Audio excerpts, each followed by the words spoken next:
શ્રી સ્વામિનારાયણ ભગવાનની જય. અક્ષર પુરુષોત્તમ મહારાજની જય. ગુણાતીતાનંદ સ્વામી મહારાજની જય. ભગતજી મહારાજની જય. શાસ્ત્રીજી મહારાજની જય. યોગીજી મહારાજની જય. પ્રમુખ સ્વામી મહારાજની જય. મહંત સ્વામી મહારાજની જય. સુરત અક્ષરધામ મહોત્સવની જય. સરસ્વતી વિદ્યા મંદિર નામની એક શાળા હતી. એમાં પરીક્ષાની જાહેરાત થઈ. બધા વિદ્યાર્થીનીઓ ચિંતામાં પડી ગયા. પરીક્ષા આવશે. હો અને બધા સ્કૂલના પ્રાર્થના ખંડમાં પ્રવેશ્યા ત્યારે ચિંતા અને પ્રાર્થના ખંડમાં પ્રાર્થના જેવી પૂરી થઈ અને એક આશ્ચર્યનો અનુભવ થયો. કારણ કે સ્કૂલમાં રાખેલી સરસ્વતી દેવીની મૂર્તિ, એમાંથી સાક્ષાત સરસ્વતી દેવી પ્રગટ થયા. સફેદ કપડા અને મીઠું હસતા એમણે બાળકોને કહ્યું, બાળકો, તમે બધા પરીક્ષાથી ગભરાઈ ગયા છો ને? એ ગભરામણ ટાળવા માટે હું વાર્તા કહું, એ પછી એમાંથી શું શીખવાનું છે એ તમારે કહેવાનું, બરાબર?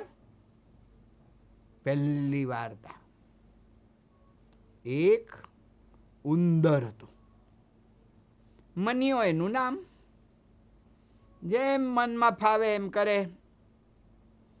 મનિયાને તો હરવું ફરવું, ખાવું રમવું, નાચવું કૂદવું, આ જ બધું સારું લાગે. ગમે ત્યારે મનિયાને જે મનમાં આવે એ કરી નાખે.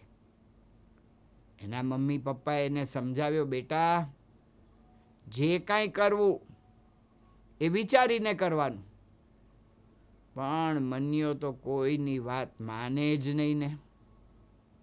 એક દિવસ મનિયો ફરવા નીકળ્યો. એણે એક સરસ વાંસની ટોપલી જોઈ.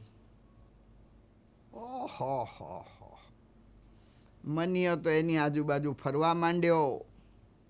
એની ઉપર ચડ્યો. આમ જોયું, તેમ જોયું. વાહ, સરસ ગૂંથેલી ટોપલી છે. આને જ મારું ઘર બનાવું. વિચારીને કોઈ દિવસ મનિયો કરે નહીં. જે મનમાં આવે કરી નાખે. અને એણે એના દાંત વડે કટ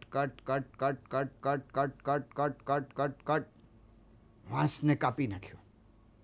એક કાણું થઈ ગયું. કાણાની અંદરથી મનિયો અંદર ઘૂસ્યો.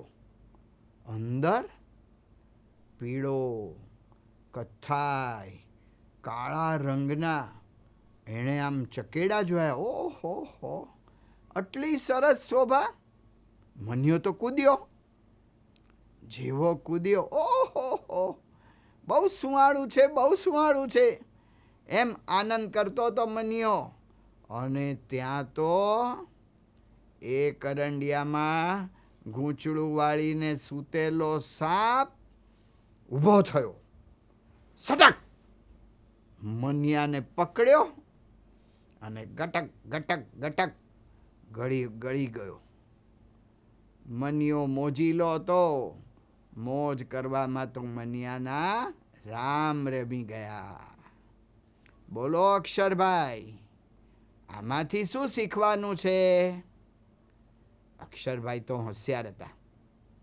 ઊભા થઈ ગયા અને એમણે કહ્યું, આમાંથી મને એક એવી ખબર પડી કે ઘણી વસ્તુ રંગબેરંગી હોય, સુંવાળી હોય, આનંદ આપે એવી હોય, પણ આવી વસ્તુ સાપ જેવી ભયંકર હોઈ શકે.